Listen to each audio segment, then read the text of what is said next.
Bharatiya Janata party ने day 1 से 7 सवाल पूछे थे अरविंद केजरीवाल जी से, मनीष सिसोदिया जी से, संजय सिंह से। आज भी मैं जनता की ओर से ये 7 सवाल, ये दिल्ली की जनता नहीं, पूरे हिंदुस्तान की जनता की ओर से, भारत की जनता की ओर से ये 7 सवाल दोहरा रहा हूं। अरविंद केजरीवाल जी, आप जहां भी आज रोड शो कर रहे हैं, वहां से प्रेस कॉन्फ्रेंस करके जवाब दे दीजिए ना। आप इस दूध का दूध और पानी का पानी कर दीजिए।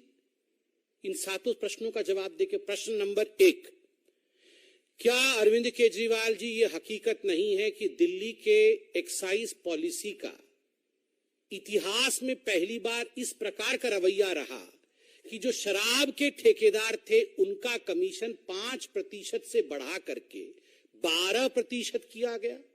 मतलब डबल से भी ज्यादा मुनाफा शराब के मित्रों को, शराब के ठेकेदारों को दिया गया और अपने राजस्व, दिल्ली के राजस्व पर कुल्हाड़ी मार करके ये किया गया। और यह भी बात सामने आई है कि इसमें से एक बहुत बड़ा हिस्सा पीछे घूम करके मनी ट्रेल के माध्यम से, मनी लॉन्ड्रिंग के माध्यम से आम आदमी पार्टी के अकाउंट में ही जा रही थी। दूसरा सवाल, जब आपने नई शराब नीति लागू की उससे पहले एक कमेटी बनाई गई थी एक्साइज डिपार्टमेंट के एक ऑफिसर राजीव धवन जी की अध्यक्षता में। उस कमेटी ने जो रिकमेंडेशन दिए थे कि होलसेल का काम सरकार को अपने पास रखना चाहिए, दूसरों को नहीं देना चाहिए, आपने एक्साइज डिपार्टमेंट के ऑफिसर के उस कमेटी के प्रावधानों को और उनके सजेशंस को दरकिनार करके न्यू एक्साइज पॉलिसी क्यों लागू किया, किसके फायदे के लिए किया?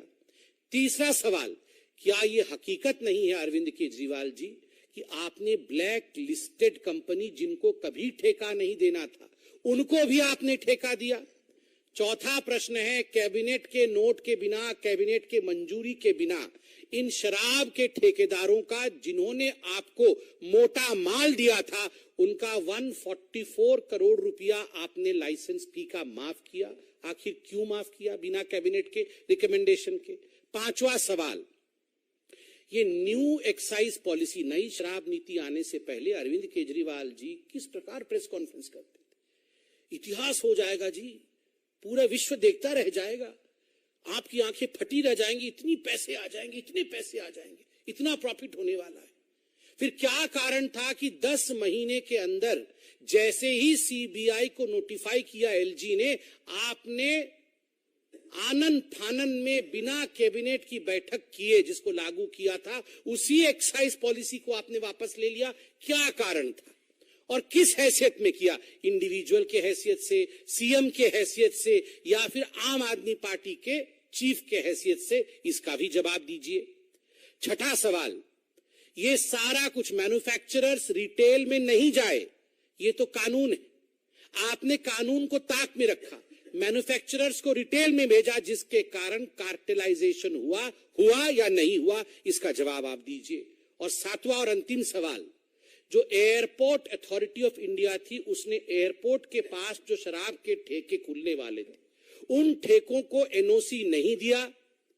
जो 30 करोड़ रुपए दिल्ली सरकार ने लाइसेंस के एवज उनसे लिया था, उसको आपने वापस क्यों कर दिया, जबकि वो पैसा जब्त होना था? ये 30 करोड़ रुपए आपने अपने मित्रों का वापस क्यों किया?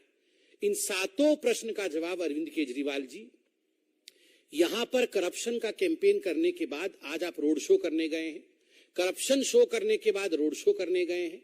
आप रोड शो के बाद प्रेस कॉन्फ्रेंस करके अगर इन 7 प्रश्नों का सटीक उत्तर दे देंगे तो हमें लगता है शराब का शराब और पानी का पानी हो जाएगा। हम सब इंतजार करेंगे इन प्रश्नों के उत्तर का। अरविंद केजरीवाल जी, भागिए मत, छुपिए मत, डरिए मत।